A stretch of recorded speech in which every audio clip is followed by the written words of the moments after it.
রাজধানীবাসীকে metro রেলের অভিবাদন। রাজধানীর উত্তরা থেকে মিরপুর পর্যন্ত আনুষ্ঠানিক ট্রায়াল রান, উচ্ছ্বসিত নগরবাসী। খুবই ভালো লেগেছে। অবশ্যই আমার ট্রেনটাকে উঠতে মন চাচ্ছিল। চোখের সামনে দিয়ে মেট্রো রেল দেখতে পেরেছি, অনেক ভালো লেগেছে। এখন মনে হচ্ছে যে একটা বেটার ফিউচার হবে। কক্সবাজারে সাগরের বুকে দেশের সবচেয়ে বড় রানওয়ে নির্মাণ শুরু হবে। আন্তর্জাতিক ফ্লাইটের রিফুয়েলিং পয়েন্ট, বৈশ্বিক যোগাযোগের কেন্দ্রে পরিণত হওয়ার আশা। 13 দিন এগিয়ে চিত্রনায়িকা পরিমণির জামিন শুনানি মঙ্গলবার। রিমান্ডের বৈধতা চ্যালেঞ্জ করে হাইকোর্টে আইন ও সালিশ কেন্দ্রের আবেদন। ঢাকা বিশ্ববিদ্যালয়ে ছাত্রদলের মিছিলে ছাত্রলীগের বিরুদ্ধে হামলার অভিযোগ। জিয়াউর রহমানের সমাধি ইস্যুতে আওয়ামী লীগ ও বিএনপিপন্থী আইনজীবীদের মধ্যে উত্তেজনা। এবং ডেঙ্গুর নতুন ধরনের সংক্রমিত মায়ের দুধ পান করেও আক্রান্ত হচ্ছে শিশুরা। কোভিড টিকার অপেক্ষায় থাকাদের প্রথম ডোজ নিশ্চিতে লাগবে 3 মাস।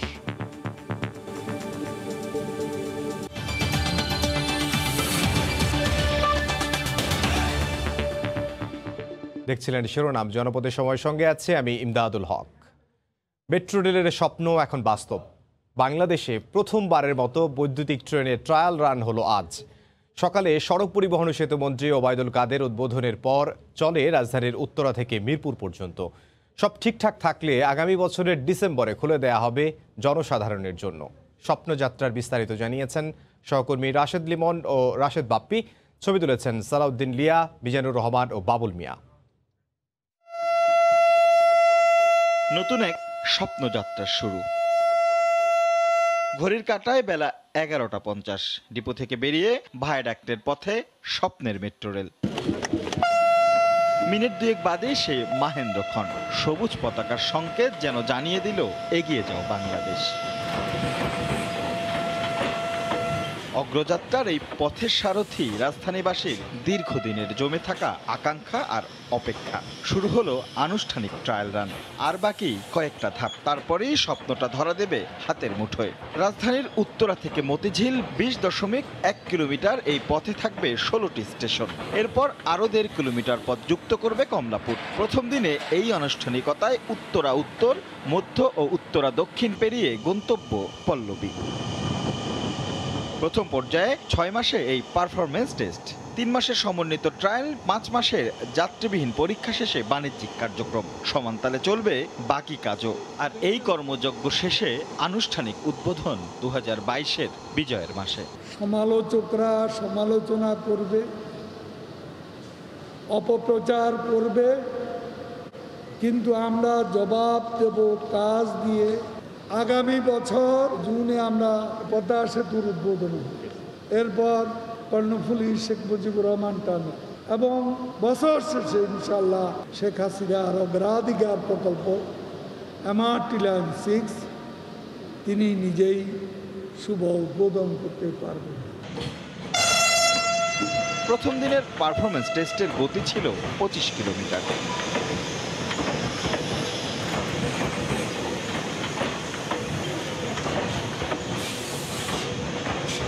এক নতুন অগ্রযাত্রার শুভ সূচনা। শেষ হাসিটা হাসতে হয়তো অপেক্ষা করতে হবে আসছে বছর ডিসেম্বর পর্যন্ত। এই যাত্রায় প্রথম পর্বের এই আনুষ্ঠানিকতার শেষ প্রান্তে অর্থাৎ 4.5 কিলোমিটার দূরে রয়েছেন সহকর্মী রাশেদ বাপ্পি।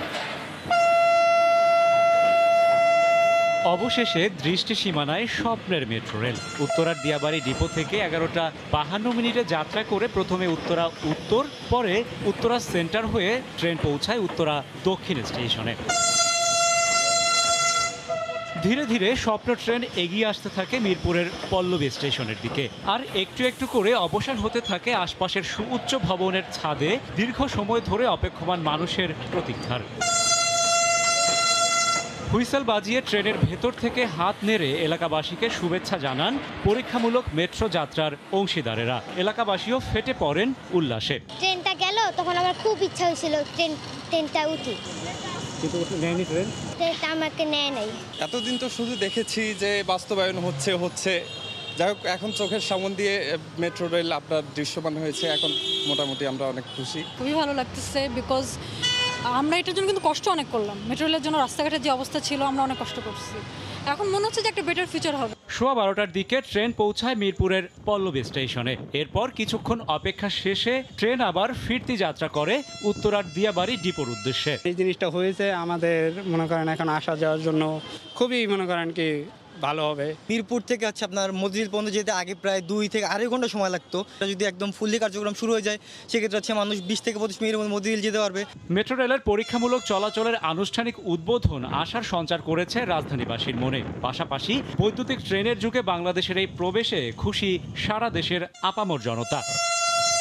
এবার আর চুপি সারে নয়, অনেকটা ঢাকঢোল পিটিয়ে হুইসেল বাজিয়ে রাজধানীবাসীকে অভিবাদন জানিয়ে গেল স্বপ্নের মেট্রো রেল। যদিও এই স্বপ্নযাত্রার পূর্ণতা পেতে অপেক্ষা করতে হবে আরও কিছু সময়, তবুও আজকের এই পরীক্ষামূলক যাত্রা বার্তা দিয়ে গেল উন্নয়ন, অগ্রগতি আর সম্ভাবনায় অপ্রতিরোধ্য এক বাংলাদেশের। রাশেদ বাপ্পি, সময় সংবাদ, ঢাকা। কক্সবাজারে সাগরের বুকে দেশের সবচেয়ে বড় রানওয়ে নির্মাণের কাজ শুরু হলো। সকালে ভিডিও কনফারেন্সে উদ্বোধন করে প্রধানমন্ত্রী শেখ হাসিনা বলেন, ভৌগোলিক অবস্থান কাজে লাগিয়ে বৈশ্বিক যোগাযোগের কেন্দ্রবিন্দুতে পরিণত করা হবে কক্সবাজারকে। বিমানের রিফুয়েলিং পয়েন্ট হিসেবেও গুরুত্বপূর্ণ হয়ে উঠবে জেলাটি। এ সময় বিদেশিদের জন্য কক্সবাজারে আলাদা পর্যটন এলাকা তৈরি করা হবে বলেও জানান প্রধানমন্ত্রী। কক্সবাজার দেশের দক্ষিণ পূর্বাঞ্চলের এই জেলা প্রাকৃতিক সৌন্দর্যের অপূর্ব লীলাভূমি। সাগর, পাহাড়, উপকূলীয় দ্বীপ আর বিশ্বের সবচেয়ে বড় সমুদ্র সৈকত সমৃদ্ধ এই জেলার সামনে অবারিত সুযোগ আঞ্চলিক পর্যটন হাবে পরিণত হওয়ার। ভৌগোলিক অবস্থার ফলে কৌশলগত গুরুত্বে পুরো কক্সবাজারকে ঢেলে সাজানোর মহাপরিকল্পনা বাস্তবায়ন শুরু করেছে সরকার। এরই অংশ হিসেবে আন্তর্জাতিক বিমানবন্দরের রানওয়ে সম্প্রসারণের কাজ শুরু হয়েছে। এটি বাস্তবায়িত হলে নীল জলরাশি ছুঁয়ে বিমান ওঠানামার সুযোগ তৈরি সময়ের ব্যাপার মাত্র। রোববার সকালে গণভবন থেকে ভিডিও কনফারেন্সে কক্সবাজার বিমানবন্দরের রানওয়ে সম্প্রসারণ কাজের উদ্বোধন করেন প্রধানমন্ত্রী। উদ্বোধন আমি ঘোষণা করছি।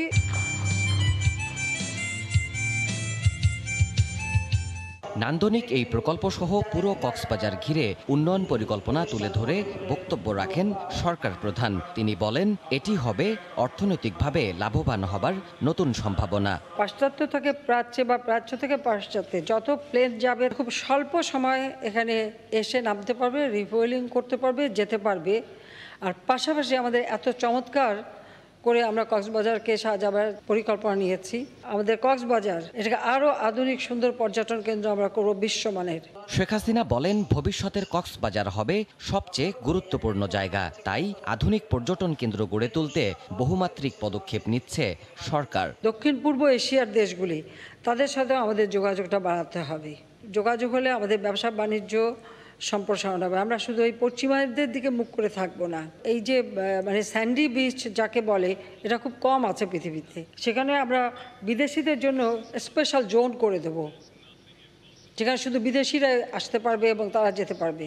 জাতির পিতাকে হত্যার পর ক্ষমতা দখলকারীদের শাসনামলে মানুষ উন্নয়নের মুখ দেখেনি বলেও আক্ষেপ সরকার প্রধানের। জিয়াউর রহমান, এরশাদ, খালেদা জিয়া এরা কেউই বাংলাদেশের স্বাধীনতাও বিশ্বাস করে না, বাংলাদেশের সাধারণ মানুষের উন্নতিতেও বিশ্বাস করে না। তাই যদি করতো তাহলে 12 বছরের মধ্যে আমরা যেটা করতে পেরেছি 21 বছরে তাহলে তারা করতে পারতো। দেবাশিস রায়, সময় সংবাদ, ঢাকা। এবার পরিমণি প্রসঙ্গ। মাদক মামলায় 13 দিন এগিয়ে চিত্রনায়িকা পরীর জামিন শুনানি হবে মঙ্গলবার। তারিখ এগিয়ে আনতে হাইকোর্টের আদেশের পর এদিন ধার্য করেন জজ আদালত। তার আইনজীবীর প্রত্যাশা ইতিবাচক আদেশ পাবেন তারা। এদিকে 3 দফায় পরীকে 7 দিনের রিমান্ডে নেয়ার বৈধতা চ্যালেঞ্জ করে উচ্চ আদালতে আবেদন করেছে একটি বেসরকারি মানবাধিকার সংগঠন।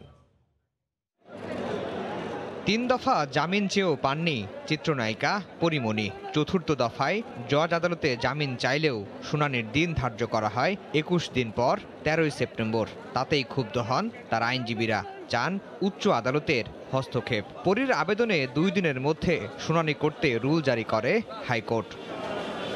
উচ্চ আদালতের আদেশ হাতে পাওয়ার পর তারিখ 13 দিন এগিয়ে আনে জজ আদালত। শুনানি হবে মঙ্গলবার। তার আইনজীবীরা বলছেন, পরিমণি কেন জামিন পাওয়ার যোগ্য সে বিষয়টি ওই দিন তুলে ধরবেন তারা। সেই রুলের কপি বিজ্ঞ মহানগর দ্বারা আদালতে পৌঁছে আছে, তার প্রেক্ষিতে বিজ্ঞ মহানগর দায়রা আদালত পরিমণি মামলার ফৌজদারি মিস মোকদ্দমাটি নিষ্পত্তি করবেন মর্মে 31/8/2021 তারিখ দিন ধার্য করিয়াছেন বলে আমরা জানতে পেরেছি। এদিকে 3 দফায় এই চিত্রনায়িকাকে 7 দিনের রিমান্ডে নেয়ার বৈধতা চ্যালেঞ্জ করে হাইকোর্টে আবেদন করেছেন একটি বেসরকারি মানবাধিকার সংগঠন। স্বপ্রণোদিত হয়ে চাওয়া হয় আদেশ। আদালত বলেছেন, জামিন শুনানির পর এ বিষয়ে সিদ্ধান্ত নেওয়া হবে। কোর্টকে দৃষ্টি আকর্ষণ করা হলে কোর্ট বলেছে যে যেহেতু এই বিষয়ে একটা জামিনের প্রেয়ার আছে এবং কোর্ট রুল দিয়েছে, এই রুলগুলো রিটার্ন আসার পরে কোর্ট এই বিষয়টা আবার দেখবেন এবং পরবর্তীতে কোন দিন শুনানি হবে সেই দিন ডেট আমাদেরকে জানাবেন। গত 4 আগস্ট রাজধানীর বরণের বাসা থেকে পরিমণিকে গ্রেফতার করে র্যাব। বাসা থেকে মত এই চিত্রনায়িকা। আফজাল হোসেন, সময় সংবাদ, ঢাকা। ঢাকা বিশ্ববিদ্যালয়ে ছাত্রদলের বিক্ষোভ কর্মসূচিতে হামলার অভিযোগ উঠেছে ছাত্রলীগের বিরুদ্ধে। এ ঘটনায় তাদের অর্ধশতাধিক নেতাকর্মী আহত হয়েছেন বলে দাবি করেছে ছাত্রদল, যদিও হামলার অভিযোগ অস্বীকার করেছে ছাত্রলীগ। তারা বলছেন, বিশৃঙ্খলা সৃষ্টির চেষ্টা করছে ছাত্রদল। সংগঠনের কয়েকজন নেতার মুক্তির দাবিতে কেন্দ্র ঘোষিত কর্মসূচির অংশ হিসেবে রোববার সকালে কেন্দ্রীয় শহীদ মিনার থেকে বিক্ষোভ শুরু করে ছাত্রদল। ছাত্রদলের অভিযোগ, মিছিলটি শামসুন্নাহার হলের সামনে আসলেই অতর্কিত হামলা চালায় ছাত্রলীগ। ছাত্রদলের দাবি, হামলায় তাদের অর্ধশতাধিক নেতাকর্মী আহত হয়েছেন। অস্থিতিশীল পরিস্থিতি তৈরি করতেই এ হামলা বলেও দাবি সংগঠনটির। ক্যাম্পাসের ছাত্র সংগঠন ছাত্রলীগ সরাসরি মোটরসাইকেল মহড়া দিয়ে দেশীয় অস্ত্র লাঠি সুটা নিয়ে আমাদের উপরে বিনা কারণে হামলা করেছে। হামলার দায় অস্বীকার করে পাল্টা অভিযোগ করেছে ছাত্রলীগ। তাদের দাবি, পরিকল্পিতভাবে বিশ্ববিদ্যালয়ে উত্তেজনা ছড়াতে চায় ছাত্রদল। তাদের সমস্ত কর্মসূচি সাধারণত সহিংস কর্মসূচি হয়ে থাকে। নিজেদের মধ্যে বিভাজনে লিপ্ত থাকা এটিও তাদের সাংগঠনিক বৈশিষ্ট্যে পরিণত হয়েছে। এটির সঙ্গে ছাত্রলীগের দলীয় সাংগঠনিক কোনো সম্পৃক্ততার সুযোগ নেই, বরং সাধারণ শিক্ষার্থীরা তাদের মধ্যে যে অশুভ অপশক্তির মধ্যে প্রতিরোধের যে চেতনা রয়েছে, সেই জায়গা থেকে তারা রাজনৈতিক প্রতিবাদ করেছে। হামলার সঙ্গে জড়িতদের চিহ্নিত করে তাদের আইনের আওতায় আনতে বিশ্ববিদ্যালয় প্রশাসনের কাছে দাবিও জানিয়েছে ছাত্রদল। আফজাল হোসেন, সময় সংবাদ, ঢাকা। জিয়াউর রহমানের সমাধি ইস্যুতে আজও সরগরম দেশের রাজনীতি। আওয়ামী লীগ ও বিএনপিপন্থী আইনজীবীদের পাল্টাপাল্টি কর্মসূচিতে উত্তেজনা ছড়ায় উচ্চ আদালতে। এদিকে মুক্তিযুদ্ধ মন্ত্রী বলছেন, জিয়ার কবরসহ সব অবৈধ স্থাপনা উচ্ছেদে উদ্যোগ নেবে সরকার। আর জিয়া প্রকৃত মুক্তিযোদ্ধা কিনা তা নিয়ে প্রশ্ন তুলেছেন আইনমন্ত্রী। জিয়ার সমাধি নিয়ে বিতর্কের জেরে সুপ্রিম কোর্টের আইনজীবী সমিতি ভবনের সভাপতি ও সম্পাদকের কক্ষের সামনে আওয়ামী লীগ বিএনপিপন্থী আইনজীবীদের মুখোমুখি এই অবস্থান। এ সময় দুপক্ষের মধ্যে ধাক্কাধাক্কির ঘটনাও ঘটে, উত্তেজনা ছড়ায় আদালত প্রাঙ্গণে। আওয়ামী লীগের আইনজীবীদের দাবি, সমিতিকে রাজনৈতিক কার্যালয় বানাতে দেয়া হবে না। পাল্টা জবাব দিয়েছেন বিএনপির আইনজীবীরা। শহীদ প্রেসিডেন্ট জিয়াউর রহমানের মতো এমন একজন বীর সেনানী এবং সফল রাষ্ট্রনায়ক সম্পর্কে তার চরিত্রে কালেমালাপনের যে অপচেষ্টা অতি সম্প্রতি রাষ্ট্রের সর্বোচ্চ পর্যায় থেকে করা হয়েছে, সেটি অত্যন্ত বিভ্রান্তিমূলক এবং ইতিহাসের মীমাংসিত সত্যের বিকৃতি। জননেত্রী শেখ হাসিনার বক্তব্যকে কটূক্তি করিয়া যে বিবৃতি প্রদান করা হইয়াছে, তা সুপ্রিম কোর্ট আইনজীবী সমিতির বক্তব্য নয়। ব্যারিস্টার রুহুল কুদ্দুস কাজল মেজর জিয়াউর রহমানকে স্বাধীনতার ঘোষক হিসাবে উল্লেখ করে ইতিহাস বিকৃতি, আদালতের রায়ের বিরুদ্ধে গিয়ে ভুল ও বিভ্রান্তিকর বক্তব্য প্রচার করিয়াছেন মাত্র। এদিকে জাতীয় সংসদ ভবনের মূল নকশার বাইরে জিয়াউর রহমানের সমাধিসহ সব অবৈধ স্থাপনা সরিয়ে নিতে সরকার উদ্যোগ নেবে বলে জানিয়েছেন মুক্তিযুদ্ধ বিষয়ক মন্ত্রী। আর আইনমন্ত্রীর প্রশ্ন, জিয়া প্রকৃত মুক্তিযোদ্ধা কিনা তা নিয়ে। বিএনপির জেনারেল সেক্রেটারি সাহেব নাকি বলেছেন তিনি জিয়াউর রহমানের লাশের ছবি দেখেছেন। তাকে চ্যালেঞ্জ দিচ্ছে, জিয়াউর রহমানের ছবি যদি আপনি দেখে থাকেন মৃত, তাহলে সেটা জাতির সামনে প্রকাশ করুন। ভারতে যাওয়া ছাড়া, জেড ফোর্স নামের একটা ভুয়া বাহিনী ছাড়া এই তার কর্মকাণ্ডে আমরা কখনো দেখি নাই যে তিনি মুক্তিযুদ্ধের চেতনা লালন করতেন। বিএনপির প্রতিষ্ঠাতার কবরে তার লাশ আছে কিনা তা নিয়ে গত কয়েকদিন ধরে আওয়ামী লীগ ও বিএনপি নেতাদের পাল্টাপাল্টি বক্তব্যে রাজনীতির মাঠে উত্তাপ ছড়াচ্ছে। আফজাল হোসেন, সময় সংবাদ, ঢাকা। চলতি বছর ডেঙ্গুর নতুন ধরন সেরোটাইপ 3-তে আক্রান্ত হচ্ছেন বেশিরভাগ মানুষ। এ ধরনের শিশুদের অবস্থাই বেশি জটিল হয়ে পড়ছে। এমনকি এডিসের জীবাণুবাহী মায়ের দুধ পান করে শিশুদেরও আক্রান্ত হওয়ার শঙ্কা রয়েছে। জিনোম সিকোয়েন্স করে এমন তথ্য দিয়েছে বাংলাদেশ বিজ্ঞান ও শিল্প গবেষণা পরিষদ। এদিকে 24 ঘন্টায় ডেঙ্গুতে আক্রান্ত হয়ে মারা গেছেন একজন, আক্রান্ত হয়েছেন 252 জন। আইসিইউ থেকে সাধারণ শয্যা, প্রতিটি আসনে এখন ডেঙ্গু আক্রান্ত শিশু। এমন পরিস্থিতিতে উদ্বেগ বাড়ছে অভিভাবকদের। গড়ে 8 থেকে 10 জন রোগী ঢাকা শিশু হাসপাতালে আসছে রাজধানীর বিভিন্ন এলাকা থেকে। চিকিৎসকরা বলছেন, বর্তমান পরিস্থিতিতে ডেঙ্গুতে আক্রান্ত হলে হাসপাতালের কোনো বিকল্প নেই। ওনারা দেখে যে বলে আপনার বাচ্চার তো কন্ডিশন ভালো না, আপনার 4টা ডোনার রেডি রাখেন আর হলো গিয়ে আইসিইউ রেডি রাখেন। যদি কখনো মনে হয় যে প্রস্রাবটা কমে যাচ্ছে, নাক দিয়ে মুখ দিয়ে রক্ত পড়তেছে, বা মনে করেন ইমিডিয়েটলি হাসপাতালে আসতে হবে। হাসপাতালে আসতে যেন দেরি না হয়। এমন পরিস্থিতিতে ডেঙ্গু ভাইরাসের জিনোম সিকোয়েন্সিং এর তথ্য উন্মোচন করেছে বাংলাদেশ বিজ্ঞান ও শিল্প গবেষণা পরিষদ। সংস্থাটি বলছে, এবার বেশি ছড়িয়েছে সেরোটাইপ 3 ডেঙ্গু, যেখানে রোগীর পরিস্থিতি দ্রুত খারাপ হয়ে যাচ্ছে। মায়ের বুকের দুধ পান করার মাধ্যমে শিশুদের আক্রান্ত হওয়ার শঙ্কা রয়েছে এ ধরনের। বিশ্লেষণকৃত নমুনা সমূহ পর্যবেক্ষণের মাধ্যমে জানা যায় উক্ত নমুনা ডেঙ্গু ভাইরাসের ডেনভি3 অর্থাৎ সেরোটাইপ 3 এর অন্তর্গত। নগর পরিকল্পনাবিদরা বলছেন, ডেঙ্গুর ভয়াবহতার জন্য জনগণের অসচেতনতা যেমন রয়েছে, তেমনি সময় মতো উদ্যোগ নেয়নি city corporation. City corporation April May থেকে যে উদ্যোগ নেওয়া দরকার বংশবৃদ্ধির, মশা বংশবৃদ্ধির নিধনে, সেটি যেমনি কার্যকর করছে না। যথোপযুক্ত মশক নিধনের ওষুধ ব্যবহার করার ক্ষেত্রে তাদের এবং সেই সঙ্গে নিয়মিততা পরিবীক্ষণে তাদের গাফিলতি রয়েছে। ডেঙ্গু নিয়ন্ত্রণে ঢাকা উত্তর সিটি কর্পোরেশন 28 আগস্ট থেকে সপ্তাহব্যাপী আবারও অভিযান শুরু করেছে। সাদাত রহমতুল্লাহ, সময় সংবাদ, ঢাকা।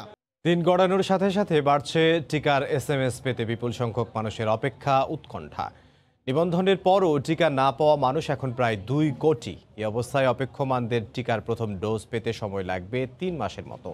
এদিকে সবশেষ 24 ঘন্টায় দেশে করোনায় মারা গেছেন 89 জন, মৃত্যু ছাড়িয়েছে 26,000। ফারুক ভুইয়া রবিনের রিপোর্টে বিস্তারিত। প্রথম ও দ্বিতীয় ডোজ মিলিয়ে কোনো দিন প্রয়োগ হচ্ছে 5 লাখের বেশি টিকা, কিন্তু চাহিদার বিপরীতে এ সংখ্যাও যথেষ্ট নয়। রাজধানীর অনেক স্থানে নিবন্ধনের পর কেউ 1 মাস, কারো বা অপেক্ষার পালা 1.5 থেকে 2 মাস। আসছে না টিকার জন্য SMS। গত মাসের 26 তারিখে 7 জনের জন্য নিবন্ধন করেছি, কিন্তু একজনেরও SMS এখনো আসেনি। রেজিস্ট্রেশন করার পর আমি টিকিট নিতে পারতেছি না, তো এর মধ্যেও তো আমি আক্রান্ত হতে পারি। গত মাসে করেছি, SMS আসেইনি, আমাদের পরিবারেরও কেউ পায়নি। আমরা তো টেনশনে আছি, কি পাবো না। দেশে এখন পর্যন্ত টিকা পেতে নিবন্ধন করেছেন 3,73 লাখের বেশি মানুষ। এর মধ্যে অন্তত 1 ডোজ হলেও পেয়েছেন এমন মানুষের সংখ্যা 1,81 লাখ। নিবন্ধনের পর টিকার অপেক্ষায় এখন প্রায় 2 কোটি মানুষ। অথচ দিনে প্রথম ডোজ দেওয়া হচ্ছে 2 থেকে 2.5 লাখ। এ হারে টিকা দেওয়া হলে বর্তমানে নিবন্ধিত ব্যক্তিদের প্রথম ডোজ নিশ্চিতই সময় লেগে যাবে 3 মাসের মতো। অন্যদিকে দেশে বর্তমানে টিকার মজুদ 66 লাখের মতো। যদিও স্বাস্থ্য অধিদপ্তর বলছে সরবরাহ অব্যাহত থাকায় টিকার কোনো সংকট হবে না। সেক্ষেত্রে টিকাদান কার্যক্রমের পরিসর বাড়ানোর ভাবনা অধিদপ্তরের। কেন্দ্রের একটি নির্দিষ্ট সক্ষমতা আছে, সেই সক্ষমতা অনুযায়ী কিন্তু তারা SMS প্রদান করে। যে কেন্দ্রগুলো বা স্টেশনগুলো আছে সেগুলোর সংখ্যা কিভাবে বাড়ানো যায় সেটা নিয়ে আমরা কাজ করছি। মহামারী থেকে সুরক্ষায় দেশের 80% মানুষকে টিকার আওতায় আনার লক্ষ্য ঠিক করেছেন নীতি নির্ধারকরা। ফারুক ভুঁইয়া, রবিন, সময় সংবাদ। টানা বৃষ্টি ও পাহাড়ি ঢলে পদ্মা ও যমুনা নদীতে বাড়ছে পানি। বগুড়ার সারিয়াকান্দি সহ 3 উপজেলার নিম্নাঞ্চল প্লাবিত হয়েছে। বাড়িঘরে কোমর পানি, তলিয়ে গেছে ফসলি জমিও। এদিকে শরীয়তপুরেও শত শত মানুষ পানিবন্দী হয়ে পড়েছেন। রিপোর্টার ও প্রতিনিধিদের পাঠানো তথ্য ও ছবি নিয়ে রিপোর্ট। কয়েকদিনের টানা বৃষ্টি ও উজান থেকে নেমে আসা ঢলে বেড়েছে যমুনার পানি। এতে বগুড়ার সারিয়াকান্দি, ধুনট ও সোনাতলা উপজেলার 12টি ইউনিয়নের নিম্নাঞ্চল প্লাবিত হয়েছে। বাড়িঘরে ঢুকে পড়েছে পানি। প্রয়োজনীয় সামগ্রী সহ গবাদি পশু নিয়ে নৌকায় করে উঁচু জায়গায় আশ্রয়ের খোঁজে ছুটছেন অনেকেই। খাবার ও বিশুদ্ধ পানির সংকটে মানবেতর দিন পার করছেন শত শত পরিবার। পানির মধ্যে বাড়ি ঘর পড়ে গেছে, মুরগি গেছে, আমরা এখন কি করবো? বন্যা আসে কোনো সাহায্য পা নাই। সরকার এখন পর্যন্ত কোনো সহযোগিতা পায়নি। 2 টন চাউল পাচ্ছি, কিন্তু এখন দোয়ার সাহস পাচ্ছি না। দ্রুত দুর্গত এলাকায় ত্রাণ সামগ্রী বিতরণের আশ্বাস দিয়েছে উপজেলা প্রশাসন। আমাদের জনস্বাস্থ্য প্রকৌশল অধিদপ্তরের মাধ্যমে তাদের পয় নিষ্কাশন, সুপেয় পানি এবং স্বাস্থ্য বিভাগের মাধ্যমে স্যালাইনের ব্যবস্থা করা হয়েছে। পদ্মার পানি শরীয়তপুর পয়েন্টে বিপদসীমার উপর দিয়ে প্রবাহিত হচ্ছে। জাজিরা ও নড়িয়া উপজেলার 10টি ইউনিয়নের 45টি গ্রামের মানুষ পানিবন্দী হয়ে পড়েছেন। তীব্র স্রোতে ভেঙে যাচ্ছে গ্রামের সড়কগুলো। নাই, কোনো কিছু নাই, আটতে পারি না, চলতে পারি না, যাইতে পারি না, নৌকা নাই। প্রধান সড়ক ছাড়া যে রাস্তাগুলি আছে পানিতে তলিয়ে গেছে। পানির নিচে বেশিরভাগ এলাকার ফসলি জমি, এতে আগাম ফসলের বীজতলা নষ্টের দুশ্চিন্তায় দিশেহারা কৃষক। আহসানুল করিম, সময় সংবাদ। আমদানি করা জ্বালানি তেল পরিবহন ও সঞ্চালনে এবার নতুন প্রযুক্তির যুগে প্রবেশ করছে বাংলাদেশ। মহেশখালীর গভীর সমুদ্রে স্থাপন করা হচ্ছে সিঙ্গেল পয়েন্ট মোরিং বা SPM বয়া। নীতি নির্ধারকদের দাবি, ডাবল পাইপ লাইনে তেল খালাস শুরু হলে বছরে সরকারের সাশ্রয় হবে প্রায় 800 কোটি টাকা। আর প্রতিমন্ত্রী বলছেন, এর মাধ্যমে দেশের পুরো জ্বালানি তেল নেটওয়ার্ক অটোমেশনের আওতায় নিয়ে আসা সম্ভব হবে। প্রকল্প এলাকা ফিরে সালাউদ্দিন লিয়ার ক্যামেরায় বিস্তারিত জানাচ্ছেন দেবাশিস রায়। দেশের জ্বালানি চাহিদা মেটাতে প্রতি বছরই বিদেশ থেকে তেল আমদানি করা হয় সমুদ্র পথে। বহির্নোঙরে থাকা জাহাজের তেল লাইটারেজে করে রিফাইনারি পর্যন্ত নিয়ে আসাই সনাতনী তেল পরিবহন ব্যবস্থা। এক্ষেত্রে 1 লাখ মেট্রিক টন তেলবাহী জাহাজ থেকে খালাসে সময় লাগে 11 দিন। অতিরিক্ত জাহাজ ভাড়া আর চুরি সহ পণ্য নষ্ট হওয়ার সিস্টেম লসে বড় লোকসান হয় বাংলাদেশ পেট্রোলিয়াম কর্পোরেশন BPCর। তেল খালাসে বহির্বিশ্বের মতো বাংলাদেশও এবার প্রবেশ করতে যাচ্ছে সিঙ্গেল পয়েন্ট মুরিং প্রযুক্তিতে। এই প্রকল্পে মহেশখালীর গভীর সমুদ্রে জাহাজ নোঙরের স্থানে বসানো হচ্ছে বিশেষ বয়া। সেই বয়া থেকে জ্বালানি তেল সমুদ্রের তলদেশ দিয়ে যাওয়া ডাবল পাইপলাইনের মাধ্যমে নেওয়া হবে তীরে বানানো স্টোরেজ ট্যাঙ্কে। সমুদ্রের তলদেশ অংশে 135 কিলোমিটার পাইপ বসানোর কাজ শেষ হয়েছে। অপরিশোধিত তেলের জন্য 50,000 ঘনমিটারের 3টি এবং 30,000 ঘনমিটার ধারণ ক্ষমতার 3টি ডিজেল রিজার্ভ ট্যাঙ্ক এখন প্রায় প্রস্তুত। বড় জাহাজ যেটা আসবে SPM এর সাথে ওখানে অ্যাঙ্কর করার পরে সরাসরি পাম্পিং করে আমাদের এই ট্যাঙ্কগুলোতে এটি তেলগুলো আসবে। প্রজেক্টের কমপ্লিশন আগস্ট 2022, তার মধ্যে আমাদের সমস্ত কাজ ইনশাআল্লাহ শেষ করব। প্রায় 7,000 কোটি টাকা ব্যয়ে নির্মিত হচ্ছে SPM। জ্বালানি সচিবের আশা, খরচ কমার পাশাপাশি তেল পরিবহন খাতে নৈরাজ্য কমবে এই প্রযুক্তিতে। যেখান থেকে মোরিংটা হচ্ছে সেই মোরিং থেকে আমরা গোদনাইল পর্যন্ত আমরা আনতে পারবো ভবিষ্যতে। 1 বছরে প্রায় 800 কোটি টাকার লাভ হবে। প্রতিমন্ত্রী জানালেন, তেল পরিবহন ও সঞ্চালন নেটওয়ার্ক অটোমেশনে বড় ভূমিকা রাখবে SPM। তেলকে প্রপার ফ্লোতে রাখার জন্য এটা একটা বড় ভূমিকা পালন করবে। সারা বাংলাদেশে যত ডিপো আছে, টার্মিনাল আছে, তেলের সমস্ত টার্মিনাল সমস্ত কিছু আমরা অটোমেশনের আওতায় নিয়ে আসতেছি। অবশেষে বিদেশ থেকে আমদানি করা জ্বালানি তেল খালাস এবং পরিবহন প্রক্রিয়ায় আধুনিক প্রযুক্তির যুগে প্রবেশ করতে যাচ্ছে বাংলাদেশ। এর ফলে জ্বালানি তেলের পরিবহন খরচ এবং চুরি দুটোই যেমন কমবে, ঠিক একই রকমভাবে জ্বালানি তেল সংরক্ষণের ক্ষেত্রেও সক্ষমতা বাড়বে বাংলাদেশ পেট্রোলিয়াম কর্পোরেশনের। দেবাশিস রায়, সময় সংবাদ, SPM pumping station, Maheshkhali, Cox's Bazar. Bangladesh premier লিগে পাতানো ম্যাচের প্রমাণ পাওয়ায় প্রথম বিভাগে নামিয়ে দেওয়া হয়েছে আরামবাগ ক্রীড়া সংঘকে। একই সাথে আজীবন নিষিদ্ধ করা হয়েছে ক্লাব সংশ্লিষ্ট 4 কর্মকর্তাকে। বাফুফে বিভিন্ন মেয়াদে নিষিদ্ধ করেছে 14 জন দেশি ও বিদেশি ফুটবলারকেও। সেই সঙ্গে 5 লাখ টাকা জরিমানাও করা হয়েছে আরামবাগকে। তবে বাফুফে জানিয়েছে শাস্তির বিরুদ্ধে আপিল করতে পারবে ক্লাবটি। কয়েক মৌসুম আগেও ঢাকার ফুটবলে অন্যতম পরাশক্তি হিসেবে নিজেদের প্রতিষ্ঠিত করেছিল আরামবাগ ক্রীড়া সংঘ। কিন্তু ক্যাসিনো কাণ্ডের পরই শুরু হয় দৈন্যদশা। আর্থিক সমস্যায় জর্জরিত আরামবাগের পুরনো সংগঠকরা সমস্যা সমাধানে বিভিন্ন পৃষ্ঠপোষকদের হাতে ক্লাবের ভাগ্য ফেরানোর দায়িত্ব তুলে দেয়। তবে তাতে সমস্যার সমাধান তো হয়নি, উল্টো এদের মাধ্যমে ব্যাটিংয়ের যাত্রা শুরু হয় আরামবাগে। ঘরোয়া ফুটবলের বিস্ফোরা হিসেবে আগে থেকেই ছিল পাতানো ম্যাচ। এবার সেখানে যোগ হয়েছে batting, spot fixing. Asian football confederation BPL এ বিষয়টির অস্তিত্ব খুঁজে পাওয়ার পরই নড়ে চড়ে বসে বাফুফে। তদন্ত শেষে বেরিয়ে আসে থলের বিড়াল। ফুটবলের স্বার্থে 4 কর্মকর্তাকে আজীবন ও 14 জন দেশি ও বিদেশি ফুটবলারকে দেওয়া হয়েছে বিভিন্ন মেয়াদে সাজা। এরই মধ্যে রেলিগেশনে পড়া আরামবাগকে নামিয়ে দেওয়া হয়েছে প্রথম বিভাগে। আরামবাগ ক্লাব সংশ্লিষ্ট খেলোয়াড়, অফিসিয়াল, তাদের বিষয়গুলোতে আসলে খুব স্পষ্টভাবে জিনিসটা প্রতীয়মান হয়েছে এবং সেই আলোকেই আমাদের পাতানো খেলা শনাক্তকরণ কমিটির ডিসিশনের বা পাতানো খেলা শনাক্তকরণ কমিটির সুপারিশের মাধ্যমে আমাদের তাদের রিপোর্টের ভিত্তিতে ডিসিপ্লিনারি কমিটি ডিসিশন নিয়েছে। পাশাপাশি করা হয়েছে আর্থিক জরিমানা, তবে ক্লাবটির আপিলের সুযোগও রেখেছে বাফুফে। বাট কেউ যদি অ্যাপিল করতে চায় অফকোর্স দে ক্যান। জরিমানার অর্থ আগামী 1 মাসের মধ্যে পরিশোধ করতে হবে। পারভিন আক্তার, সময় সংবাদ, ঢাকা। জানিয়ে দিচ্ছি জনপদের সময়ের শিরোনামগুলো।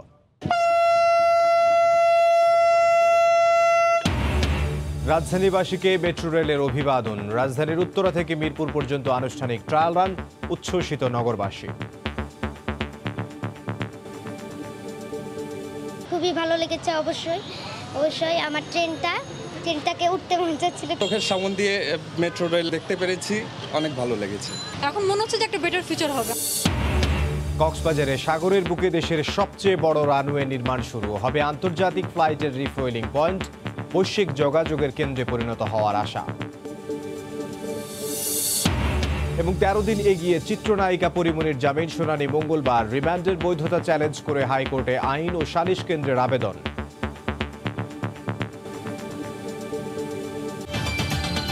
এই ছিল জনপদের সময়। সঙ্গে থাকুন সময়।